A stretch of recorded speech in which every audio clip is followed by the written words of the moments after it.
Welcome to our practice club video. The purpose of this is to get used to playing in the key of D as in dog. And what we're going to do is some exercises that will get you comfortable in the key. And you can use this video any way you want. You can listen to it, watch it, use it to learn, or to play along with it. It should help you know what it looks and feels like to play in this key. First, I'm going to show you the D major scale.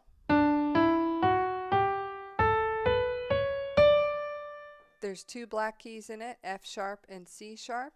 We're going to focus in on the first, fourth, and fifth notes, D, G, A, and make an exercise out of it.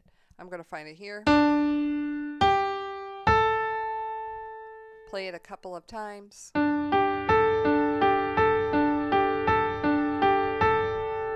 Notice I have my right foot on the right pedal so you can get a nice flowy sound. This is what it sounds like without it.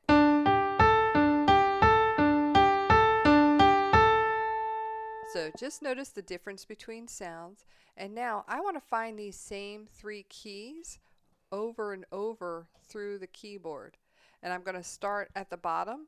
And my left hand is going to play D. My right hand is going to play G, A.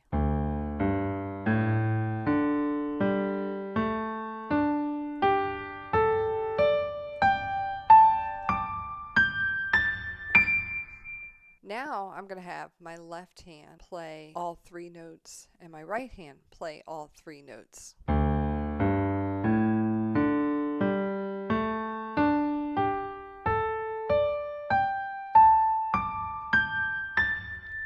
As you practice, we want to develop musicianship skills. Some things that could happen when you're doing this is you do this and you're thinking.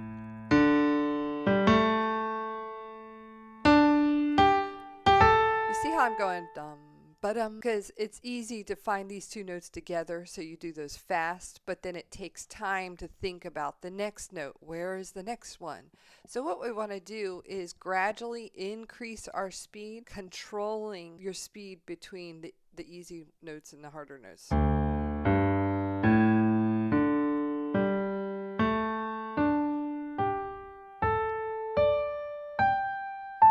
So force yourself to go slower on those easier notes to find, and then gradually get faster.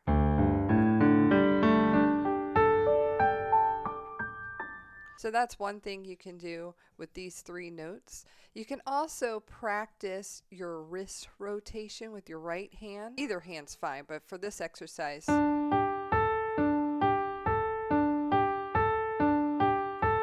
you want your hands to keep this shape. It looks curved on the piano. We don't want fingers flying up, so sometimes it's easy to be like sticking up the fingers. You're sticking up the fingers you're not using. So we want our weight to go down on our hand.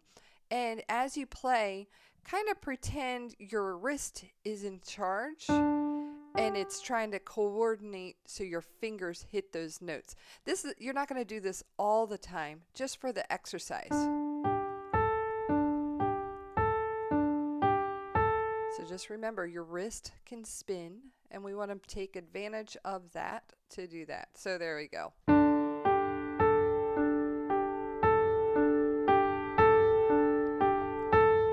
So that's me exaggerating the wrist rotation movement. So this is what it would kind of look like if you're just playing normal. All the power's coming from the arm. Now let's use these notes to play something more interesting. I'm going to take 1 and 3.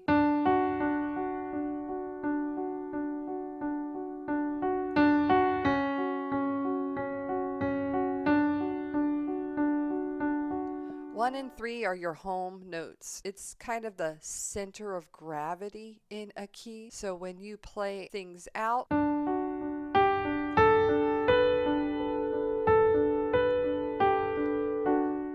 if you bring it back in, it'll feel like, oh, I settled this melody. It's now at home. Practice. And the notes that are immediately next to the center of gravity here, They have a particularly strong tension that get resolved when you go in. Ta-da. So you got some stress, and then it goes ta-da. You don't need that much tension if you're trying to play something nice and flowy. You just play with this tension a little bit.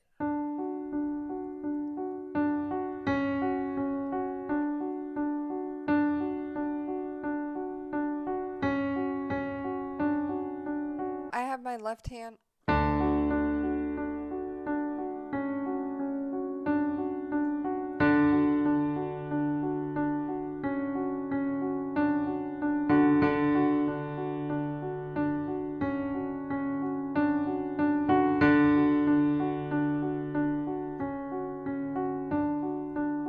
So that has a nice sound on its own. If you get used to doing that repeated pattern with the right hand, and you can simplify it. You don't have to include this. This will sound fine, just these two notes. You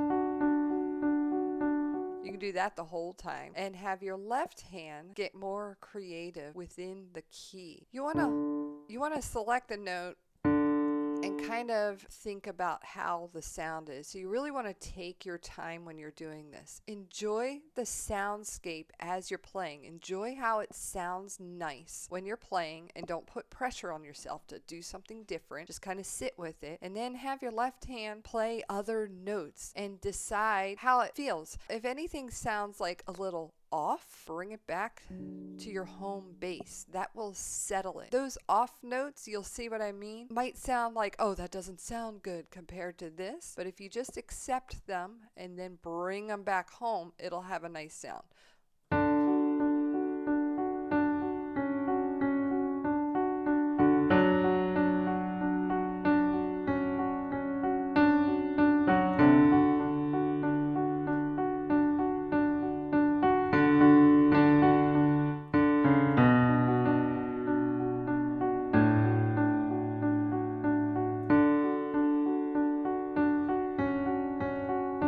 Let's do it.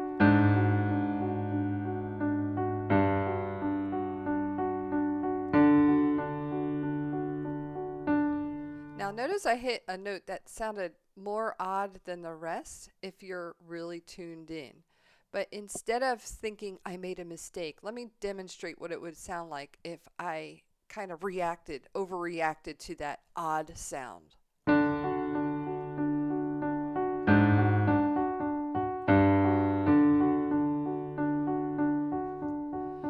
Now, let's just accept that odd sound and then include it in with my melody.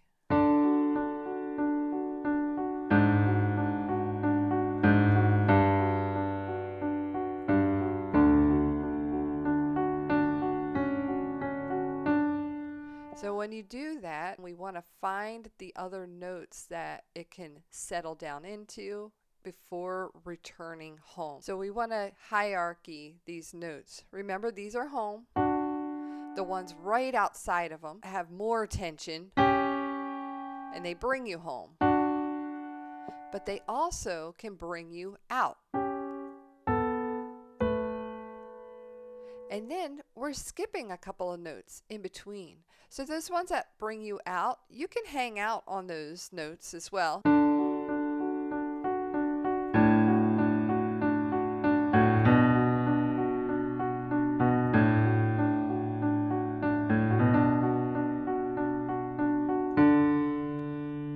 So you can hang out on those notes, and they're not home, but they sound like they belong.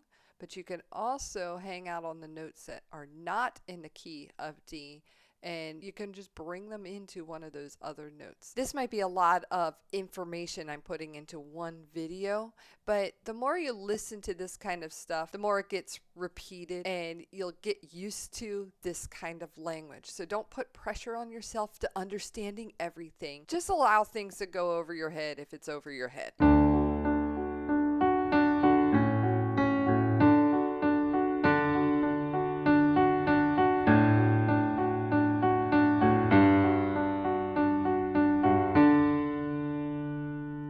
Okay, now this exercise should help you with Hey There Delilah. I'm going to do this note.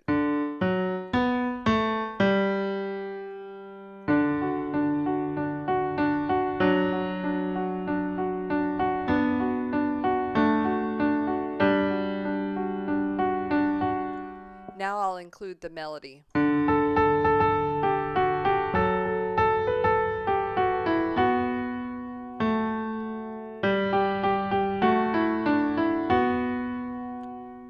Now let's talk about making things a little fancier. I'm going to simplify what I'm playing by giving my right hand notes that will just keep a beat.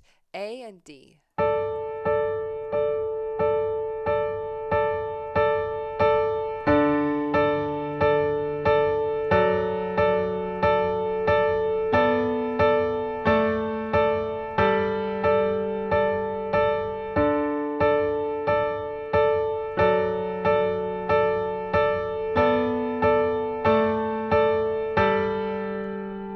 You'll notice in the tutorial videos we'll include 2 notes that you can play along and keep a beat. This is a great way to work on coordinating your rhythm to the music that's there. So when you listen to a recording and you know your 2 keys that will harmonize the whole time, that'll help you have the beat match up with the music you're listening to.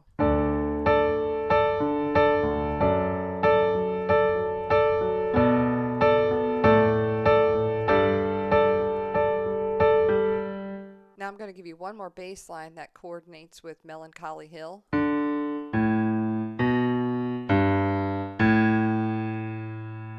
If that's too much to remember, just stay at the home beat.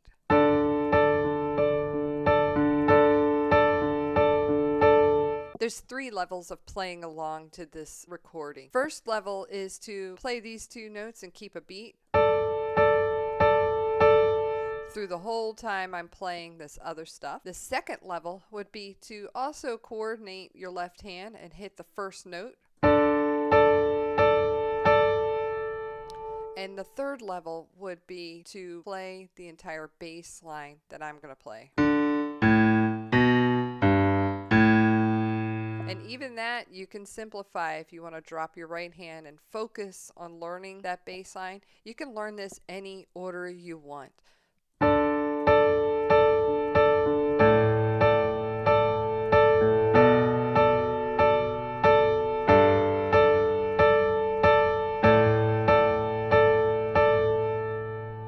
Now I'm going to have a variation. I have to think.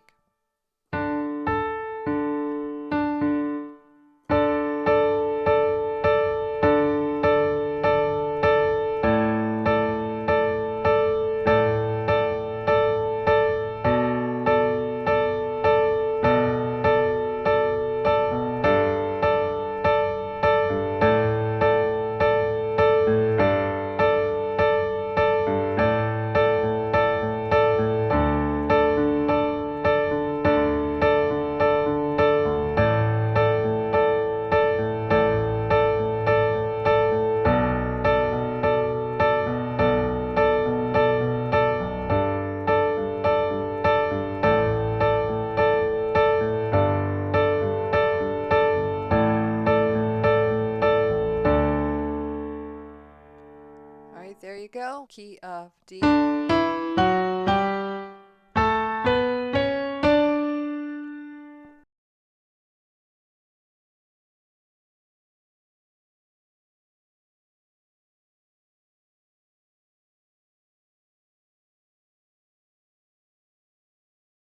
And happy practicing.